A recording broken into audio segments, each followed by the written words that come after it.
What's up, cyber and crypto friends? Hope everybody's doing well. Today is Friday, January the 24th of 2020, and this is episode number 100 of the Cybersecurity and Cryptocurrency Podcast. I'm your host, Eric English. All the views and opinions expressed in this podcast are solely my opinions and do not reflect that of my employer.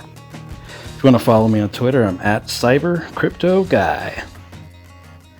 Alright, so for the 100th episode, I wanted to change it up a little bit and get some other people's opinions rather than just hearing mine constantly over and over. So for this episode, I got a good friend, we're going to call him Bob, to join us for the episode. And we're going to basically play that for this episode, and then we'll discuss more about that phone call on the next episode. So let's kick it away. Here's the conversation with Bob. I wanted to welcome in Bob. Bob's been a friend and a former colleague for quite a while now. So I wanted to welcome in Bob and get his takes on cybersecurity. That way you're not just hearing me blab and give my opinion. So Bob, welcome. And can you give us a brief introduction? Yeah, I'm Bob. That's not my real name. Eric decided to give me an alias to protect my real identity, I guess, and that's, I guess it's appreciated in this field. Yeah, so I've been a listener to the Crypto and Cybersecurity Podcast now since the beginning. I'm a colleague of Eric's. We've worked in some professional capacities in the past, and I know I listened to the first show, and I've probably listened to 3/4 of all the shows since they've been on. I've always enjoyed the shows. Yeah, I've been in the cybersecurity field, IT, for 20 years. Before that, I was a 911 paramedic for 10, but came through information security by way of IT help desk, and then just taking on big projects. And then as the company evolved, duties evolved, and regulatory compliance evolved, and now I'd say that IT security takes up a large part of my job. I love the field, and that's why I'm here on episode 100. Yes, it is episode 100, and that's also the reason I decided to, change it up a little bit and get some people on here to interview and talk to, and that way it's not just me blabbing. But I do have one extremely important question to ask you, and hopefully this doesn't give too much away, but when you go to the DMV and you got to give them your hair color, what do you do if you're bald? What hair color do you have to give them if you shave your head? Well, a bald guy isn't completely bald. It's not like a alopecia or anything. It's I got brown hair, I guess. Maybe black. I don't know. I guess I go with the beard color. So there you go. What is the beard color? Gray. Man, I'm getting old. Yeah, it's black and gray, salt and pepper. Yeah, salt and pepper. Yeah, I like that. I don't know if they put like bald on there, or if they just make up the color like fuchsia or something, or what. Whatever, all the characteristics that George Clooney has. I've got the exact opposite of those. He's got the salt and pepper hair. I got the salt and pepper beard. He's fit and I'm fat. He's tall and I'm short. He's rich and I'm poor. Sounds about right, man. Oh yeah, that's me. That's it. I've given it away. Now everybody knows that I'm not Bob, and they know who I am. Totally. Now they can track you down. They're going to hunt you down and figure you out. Yeah. All right. Yeah. So some legit questions here. I did want to kind of get your take on the new CCPA stuff. GDPR came out a while back, and of course that was a big deal in Europe and didn't affect the U.S. too terribly much. And then now the CCPA thing has come out. So how does that affect what you're doing, and have you had to mess with it much? And what do you think about the overall CCPA as it stands now? Well, I'm more concerned with what's happening in Texas. That's where I live and where I work. So just by the nature of our particular business, we don't have a lot of clients that live out of state.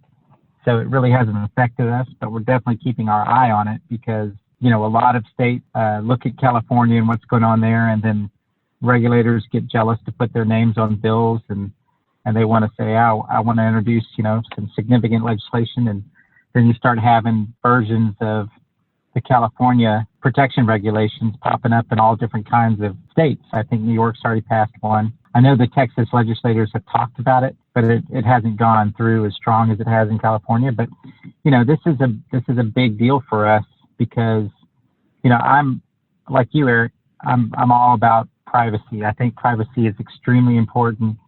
And I do think it's due time to have good privacy regulation. What I'm worried about, though, is I forgot who said it.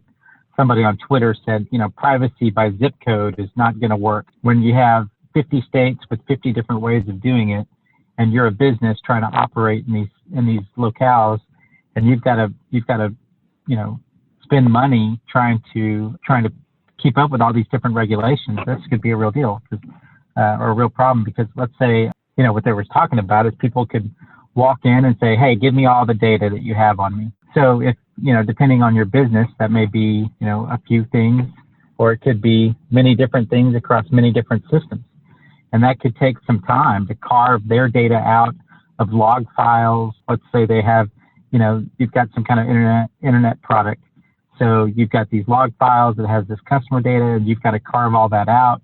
And then you've got scanned images of stuff that you have to get, and you got to collect it all, kind of like you would a subpoena, and then deliver it to this customer in a secure fashion. And then let's say 500 customers do that exact same thing over the course of the next month. That's a lot of manpower. So and that's just your California customers. But if you have Louisiana customers that want a different set, and Alabama customers that want a different set, I did read somewhere that they were saying that it could get to a point where it gets so crazy that, businesses need whole privacy departments that basically respond to these privacy requests for data. So, yeah, I guess that's my long-winded answer of that. I'm right there with you. I feel like we're going to get to the point where we're going to have a full department to do it, because apparently, and we're still really not 100% sure, but apparently you have to contact that cloud vendor, and then have the cloud vendor then purge that data and then report back to you. The problem is, once you give it to that cloud vendor, they could have then shared it with another 10 or 20 people. And so my biggest question, and I guess problem, is how far down that rabbit hole do you go? If you give it to one provider and they share it with another 10, do you have to go and talk to those 10? If those 10 shared it out, you have to go and talk to more. I think it's just it's going to be a mess. Absolute mess. Oh, it is. Yeah, it's going to be a real challenge. That's why I really do think they need some really smart national regulation to begin to get a handle on it. And they really are going to have to think about it and implement something wise. It can't just be like, hey, let's just do GDPR, because the Europeans are having their own heck with that. So yeah, it's man, that's a tough one. I know. And I hope the I don't U.S. like comes out with one, though. Yeah. I don't like regulation, but I like privacy.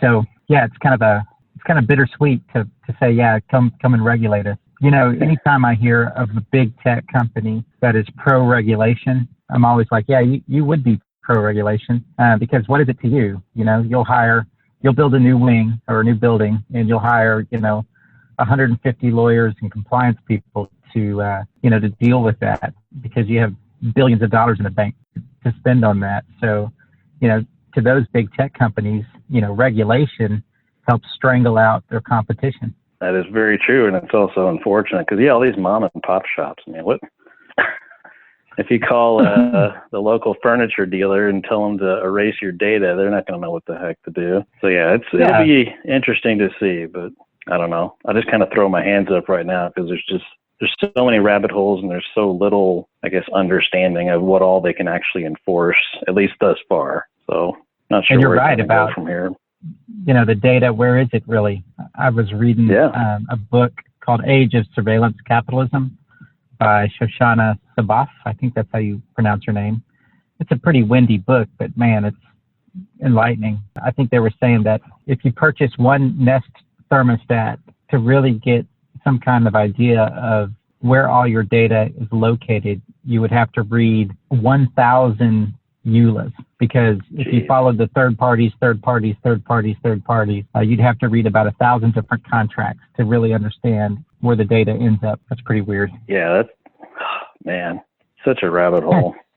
Yeah, and all of them, Such a rabbit hole. and all of them have indemnity, so they can't be held liable for anything. Yeah, that's what makes it even worse too. Oh yeah. I think what I don't know if this is a solution. That what I've been thinking of telling people and advising people is, hey, once 6 months passes and the person that you've dealt with doesn't owe you money still or whatever, you're not still doing business with them, go ahead and anonymize their data completely. You can keep it for like accounting stuff, like how much they spent and stuff like that, but just anonymize everything else at the 6 month mark, period, end of story, unless you're still doing business with them. That way, if they call and say, where's my data? You can say, yeah, we already purged it, so you're good. But I don't know if that's a solution necessarily. Well, I mean, it's something, right? I mean, you have to have something. You have to keep trying something, and then something is going to stick and work, and then you're going to have a solution. I guess banks can't really do that. I mean, they've got so many regulations about Bank Secrecy Act and Patriot Act and all that stuff. I know the government uses them to look for money laundering and stuff like that. So I see banks being exempt, I guess, financial institutions, so that the government can always, subpoena a bank for information and track the money. You can't just, if you were a drug dealer and you were protected by privacy laws, you can't just have banks deleting data because they were requested by somebody, right? I guess. Yeah, totally agree. There's so many things to think about. I don't know. I could sit here and it blows my mind to even sit here and think about it even a little bit. Yeah. My mind just melts trying to figure it all out. You'll have to have some companies that have exemptions, and then it'll be a race to get your company exempted. You'll be trying to do all kinds of legal loopholes to get the exemption so that you don't have to delete upon request, or you don't have to, fill all these different requests. I don't know, man. It's going to be interesting. We'll see what our friends over there in the European Union do, I guess.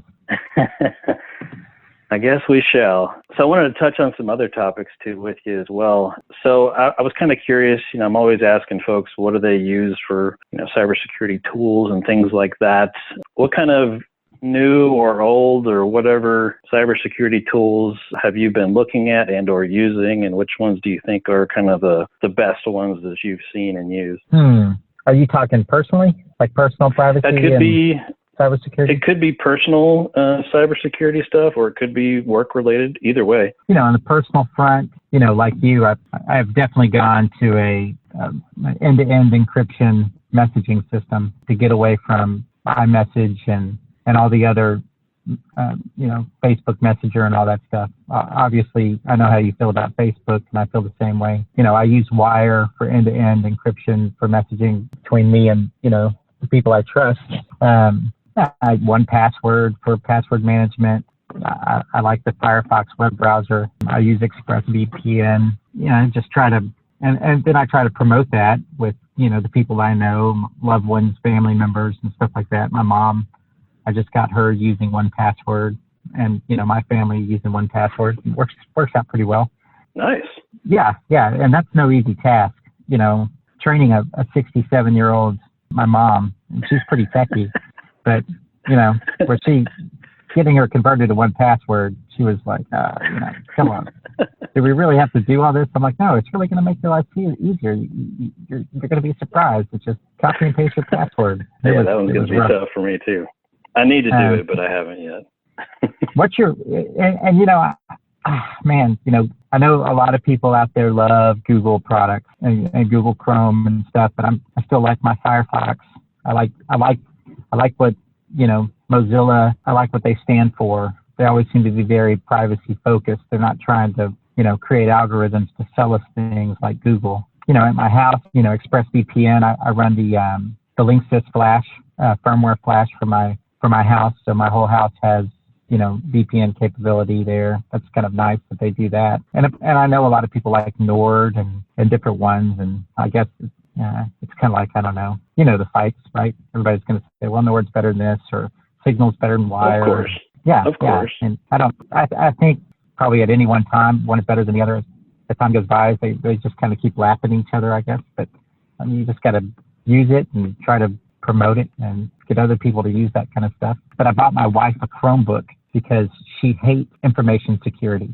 You know what I mean? It's always good to marry somebody that's your exact opposite, because they help you see the world in a way that you sometimes should. You know what I mean? Yeah. Like if I was married to another information security person, nobody would ever want to come over to our house. But my wife is, she's definitely more open, and she just thinks all this information security stuff is a pain in the ass.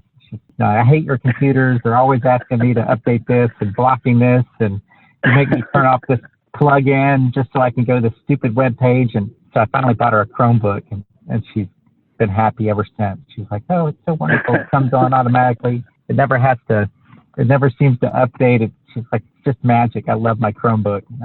I just want to throw up every time she's on it." Yeah, I don't like work Chromebooks goes either, but what are you going to do? Yeah. Yeah. Have you heard, just in general, some of these new tools that are coming out? They're using deep learning and neural networks and all this kind of stuff. Have you heard anything about it? Because everybody's like AI and machine learning and all this stuff, but then I hear this deep learning and neural network stuff. Have you heard anything about those? Yeah, I think you were sharing one with me. Was it Deep Instinct or Deep Impact, or what was it called? Deep Instinct, yep. Deep Instinct. Yeah, and I think I've got they want us to do a webinar for us and take a look at it. And I think you put it through its paces in a POC and said it was not bad. I did, yeah. I mean, it blocked everything I tried to send at it, and it even blocked it before it ever even touched the computer's hard drive. Like mid-download, it was gone. It was really, really cool stuff. I just didn't know if I haven't seen anybody else using that kind of tech on anything else cybersecurity related. I think if it's really this good, why isn't everybody doing it? Maybe it's just a new thing. Well, there's a lot of stuff that comes out that if you're doing good due diligence, part of that due diligence is, reviewing the company, its history, talking to other customers and clients, looking at their financials over 1, 2, 3 years, seeing their vision and mission of where the company is going. And a lot of these little startups, they're not in business, 2 years later. Their whole mission was to, pop up, catch on fire, and then attract a bunch of VC capital and then sell to somebody. And we really try to stay away from products like that. But, machine learning, artificial intelligence, neural networks, and all that stuff, I like Elon, right? And he says it's going to change the world, that it's going to have a bigger impact on the world than nuclear weapons. So it ain't going away. Yeah, I find it just fascinating, all the stuff that they're using deep learning for, like self-driving cars is probably one of the bigger ones that I hear it used with. But anyway, I'm just surprised, I guess, that there's not any other companies other than Deep Instinct using that kind of tech with cybersecurity. It seems like it's a no-brainer, but I don't know, maybe they're the only guys that thought of it. I think Cylance says they use some machine learning in their product. Not that deep learning I can't speak to what the differences are exactly. But I think there's other tools that say they use machine learning of some kind, or artificial intelligence. Yeah, they kind of all say that they're AI and machine learning, but apparently deep learning is like a whole another level of AI, and it's kind of the next step forward in AI. It's not because even with machine learning and AI, you still have to give it some sort of parameters. You still have to say, hey, this is what you need to sort of look for. Now go find things that kind of look like that, and it'll go out and it'll find stuff like that. But apparently with deep learning and neural networks, you're basically building what they call like a brain type thing.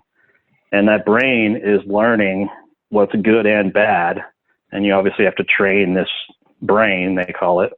And over time, that brain gets trained to just kill stuff off that's bad, like right away. And then you don't have to worry about it. You don't have to feed it any other kind of parameters. Yeah, I think Google's DeepMind project, those are the guys that did AlphaGo, I think was the first one that beat Lisa Dole in the Go. And then they developed AlphaZero. Was AlphaZero deep learning? Where it didn't know anything about anything. I don't know. Very well could be. Play. Yeah, I don't know. It's pretty crazy stuff, man. It's definitely going to change, everything. I mean, even SOC analysts, right? What does the future for SOC analysts look like if all that is done by AI and deep learning? I mean, a lot of people cut their teeth in analyst jobs like that. Yeah, it's certainly going to be fascinating to see where it all lines up in the next few years. But I heard of adversarial cool. AI, right? Where yeah, it's like, yeah. So yeah, we'll just be like, it'll be like Battlestar Galactica. I remember watching the new Battlestar. Did you watch the new Battlestar Galactica? I have not, unfortunately, but you can go ahead and nerd out on it. That's cool. Oh yeah. I remember, there in the new Battlestar Galactica, obviously the Cylons are an advanced artificially intelligent machine, whatever, and the Galactica is an old battleship and it has no network computers. I remember in like the first episode, they were turning the Cylons have been gone for like 50 years. Nobody's seen them. They think the war's over. They don't need Battlestars anymore. So they're turning the old Battlestar Galactica into a museum and they're giving tours and they're saying the Battlestar Galactica has no network computers because, the Cylons were so good at hacking and all this other stuff. You'll notice that the phones have actual cables and all the other things. And I'm always thinking about, what if that's the way it becomes, where artificial intelligence, they turn these artificial intelligent hacking machines on us, and it's just such a game of cat and mouse. Nobody can keep up with it. It's so fast that we have to go back to, we take out voice over IP phone systems and go back to cables and wires and non-network computer systems. I don't know. It's weird. Yeah, that's definitely fascinating to think about what could be. It's definitely scary too. I think about that kind of stuff too, and I'm like, man, are we going to get back to pencil and paper at some point? Because, like you said, at the rate it's going, I mean, we already have cyber warfare happening. So, yeah, if they get their hands on this deep learning kind of stuff, it's just going to escalate and get worse and worse. Oh yeah, how we're supposed to keep up.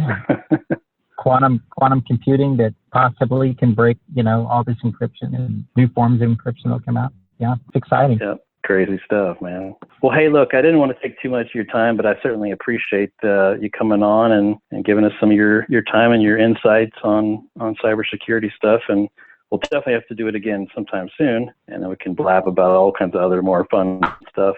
But I also wanted to talk to you about some crypto stuff, but I also don't make the podcast super long for this episode. So we'll save that one for the next time that we chat. All right. Sounds good, Eric. Thanks for having me on. All right, Bob. Appreciate it. All right. Take care. All right. Bye-bye. And that wraps up our conversation with Bob. I do want to thank him for taking the time to meet with me and chat about all kinds of fun things. So thank you very much, Bob. Definitely appreciate that. All right, folks. That's all we've got for today. If you want to follow me on Twitter, I'm at CyberCryptoGuy, at CyberCryptoGuy on Twitter. Check me out on there. I retweet a bunch of the articles that we talk about here on the show. Thanks for listening. We'll talk again soon.